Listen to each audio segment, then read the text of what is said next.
சட்ட மாமேதை நம் ஒன்றிய அரசுக்கு அரசியல் அமைப்பு சட்டத்தை நிர்மாணித்து கொடுத்தவர், புனரமைத்து கொடுத்தவர் டாக்டர் அம்பேத்கர் அவர்களின் பிறந்த நாளை முன்னிட்டு இங்கே நடைபெற்றுக் கொண்டிருக்கின்ற இந்த கூட்டத்திலே சமநீதி புலிகள் கட்சியை சார்ந்த என்னை பேச வாய்ப்பளித்த உங்கள் அனைவருக்கும் தோழர் காளிராஜ் அவர்களுக்கும் முதற்கண் நன்றியை தெரிவித்துக் கொள்கிறேன்.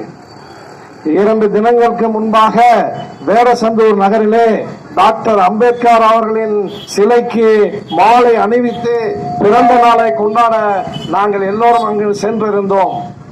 எங்களது சமநீதி புலிகள் கட்சி சார்பாக எங்கள் தோழர்களும் தோழர் காளிராஜ் அவர்களும் நாங்கள் இணைந்து அந்த பிறந்த நாள் விழாவை மாலை அணிவிப்பு மரியாதை நிகழ்ச்சியை வெற்றிகரமாக நடத்தினோம். எங்களுக்கு முன்னால் பல அமைப்புகளைச் சேர்ந்த பல 50 பேர் 60 பேர் என்று வந்திருந்தார்கள். ஆனால் நாங்கள் எங்கள் இயக்கத்தில் ஒரு 10 பேரும், தோழர் காளிராஜ் அவர்கள் சார்பில் ஒரு 10 பேரும், 20 பேர் மட்டும் ஒரு அந்த பெரியார் சிலையில் இருந்து டாக்டர் அம்பேத்கர் சிலை நோக்கி ஒரு பேரணியும் ஒரு முழக்கமும் நடத்தி கொண்டு சென்றோம். அந்த நகரமே எங்களை திரும்பி பார்த்தது. தோழர் காளிராஜ் அவர்களும் தோழர் கணேசன் அவர்களும் எங்களோடு இணைந்து அந்த வெற்றி முழக்கங்களை இட்டு அந்த பெரியார் அவர்களுக்கு மாலை அணிவிப்பு நிகழ்ச்சி நடந்ததை நாங்கள் வீடியோ எடுத்து வாட்ஸ்அப்ல போட்டிருந்தேன். பார்த்தவங்க அத்தனை பேரும் இன்னைக்கு நடந்த அந்த பிறந்த நாள் நிகழ்ச்சியிலேயே நீங்க செஞ்ச நிகழ்ச்சி தான் மிக அற்புதமா இருந்துச்சுன்னு சொல்லி எல்லாருமே லைக் போட்டிருந்தாங்க. அந்த அளவுக்கு எழுச்சிகரமாக செய்யக்கூடிய ஒரு தோழர், ஒரு தலைவர் உங்களுக்கு கிடைத்திருக்கிறார் தோழர் காளிராஜ் அவர்கள். இன்றைக்கு நடைபெற்றிருக்கின்ற இந்த கூட்டத்திலே பேசும்போது நான் ஒரு முகஸ்துதிக்காக சொல்லவில்லை, ஒரு உண்மையை சொல்கிறேன். உண்மையிலேயே நமது இரத்த சொந்தங்களோடு நாம் நின்று பேசிக் கொண்டிருக்கிறோம் என்கிற ஒரு உணர்வு ஏற்படுகிறது. இது எப்படி என்று சொன்னால், இங்கே இருக்கக்கூடிய இஸ்லாமியர்களை இன்றைக்கு ஒடுக்க வேண்டும் என்று இந்த RSS கும்பல் இந்த மோடி அரசை பயன்படுத்தி திட்டம் வகுத்து, சதி திட்டம் வகுத்து அவர்கள் செயல்பட்டுக் கொண்டிருக்கிறார்கள். இங்கே இருக்கிற இஸ்லாமியர்கள் எல்லாரும் ஒன்றும் பாகிஸ்தானிலோ பங்களாதேஷிலோ அல்லது சவுதி அரேபியாவிலோ இருந்து இங்கு வந்து இறக்குமதி செய்யப்பட்டவர்கள் அல்ல. ஒரு 4-5 தலைமுறைக்கு முன்பாக என் தாத்தா பாட்டன் பூட்டன் காலத்திலே நானும் ஒரு பல்லனாகவோ ஒரு பறையனாகவோ அல்லது ஒரு தோட்டியாகவோ தான் இருந்திருப்பேன் என்று பகிரங்கமாக சொல்வதிலே நான் பெருமைப்படுகிறேன். எனக்கு உள்ள மரியாதையை நீ அன்னைக்கும் கொடுக்கல, இன்னைக்கும் கொடுக்கல. என் தாத்தா பாட்ட வந்துட்டான், இன்னைக்கு இவன் பூரா உனக்கு அருமையா உட்கார்ந்து இருக்கான். ஓ ரத்தம் என் ரத்தம் இதுயா. நீ கோயில்ல உனக்கு மரியாதை கொடுத்திருந்தீங்கன்னா, ஏயா கோயில வந்து அத்தனை 1000 கோடி செலவு பண்ணி கட்டுறவன் இவன். ஆனா அந்த கோயில்ல சாமிக்கு போய் பூஜை பண்றது நீ. என்னை நீ வெளியே நிக்க வச்சையா, எனக்கு நீ மரியாதை கொடுக்கலையா. காஞ்சி சங்கராச்சாரியார்ட்ட போனா அதே அப்துல் கலாம கீழே உட்கார வச்சியா. சுப்பிரமணிய சாமி போறான், அவனை சமமா உட்கார வைக்கிற. ஏன் தோழன் போறான், ஏன் உடன்பிறப்பு போறான், ஏன் ரத்தம் போறான், அவனை கீழே நீ உட்கார வைக்கிற. இந்த மரியாதையை நீ அன்றைக்கு கொடுத்திருந்தேயானால் இன்றைக்கு இந்த மாதிரி ஒரு சம்பவம் நடந்திருக்குமா? இன்றைக்கும் நீ அதைத்தான் தொடர்ந்து செய்து கொண்டிருக்கிறாய்.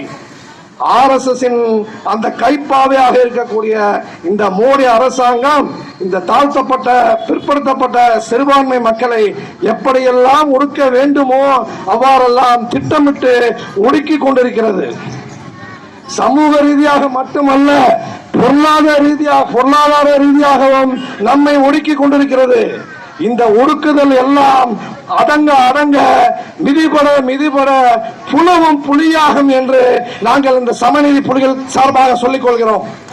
நாங்கள் எல்லாம் ஒன்று திரண்டோம் என்றால், இன்றைக்கு ஒரு உண்மையை சொல்கிறேன், ஒரே 1% இருக்கக்கூடிய அந்த பார்ப்பன சமூகம் மீதி உள்ள 99% இந்திய மக்களை அடக்கி ஆண்டு கொண்டிருக்கிறது. இந்த உண்மை எப்போது நாம் எல்லோருக்கும் புரியுமோ அன்றைக்கு இந்தியாவிலே மிக பெரும் மீண்டும் ஒரு இரண்டாவது சுதந்திர போர் ஏற்படும் என்பதை நிச்சயமாக நான் சொல்லிக் கொள்கிறேன். இந்துக்களுக்கு நல்லது செய்கிறேன் என்று சொல்லி வந்தாயே மோடி, இந்துக்களுக்காக நீ என்ன நல்லதை செய்தாய்? இதே போல்தான் பக்கத்து நாடான இலங்கையிலே புத்தர்களுக்கு, பௌத்தர்களுக்கு, சமணர்களுக்கு நான் நல்லது செய்கிறேன் என்று சொல்லி அங்கே இந்த கெட்ட பய ராஜபக்சேங்கிற ஒருத்தன் வந்தான். அவன் கோத்தபய ராஜபக்சே இல்ல, கெட்ட பய ராஜபக்சே. அதே மாதிரிதான் இவனு கெட்ட பய மோடி. நரேந்திர மோடி அல்ல, இவர் நரேந்திர மோசடி. நீ இந்தியாவில் எங்க வேணாலும் வாக்கு எந்திரத்தை பயன்படுத்தி நீ ஜெயிச்சு வரலாம். தமிழ்நாட்டில் இது மாதிரி சொந்தங்கள், இந்த திராவிட பாரம்பரியம், தந்தை பெரியாரின் தோழர்கள், பேரறிஞர் அண்ணாவின் தொண்டர்கள், டாக்டர் கலைஞர் அவரின் தொண்டர்கள், இன்றைக்கு இருக்கக்கூடிய இந்த ஸ்டாலின் அவர்களுடைய தொண்டர்கள் ஒரே ஒருத்த இருக்க வரைக்கும் இந்த தாமரை இங்க கால் ஊனவே முடியாது, மலரவே மலராது, கருகித்தான் போகும். இன்றைக்கு 1% இருக்கக்கூடிய இந்த மக்கள், இந்த 99% இருக்கக்கூடிய மக்களை ஏமாற்றி பிழைத்துக் கொண்டிருக்கிறார்கள். நம் இடத்திலே விழிப்புணர்வு வேண்டும், ஒற்றுமை வேண்டும். பார்ப்பனனை தவிர மிச்சம் எல்லாம் நம்ம உண்ணுங்கிற உணர்வு என்னைக்கு வருதோ அன்னைக்கு இந்த பார்ப்பனனுடைய சூழ்ச்சிகள் நிச்சயமாக மறைபட்டு போகும். இன்றைக்கு பெட்ரோல் 1000 ரூபாய்க்கு விற்குது எங்க சிலோன்ல.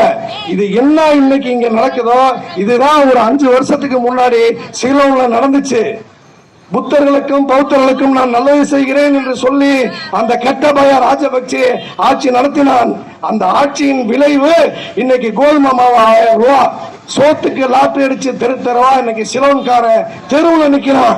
அந்த நிலைமைக்கு இந்திய மக்களை கொண்டு வந்து விட்டுருவான் இந்த மோடி.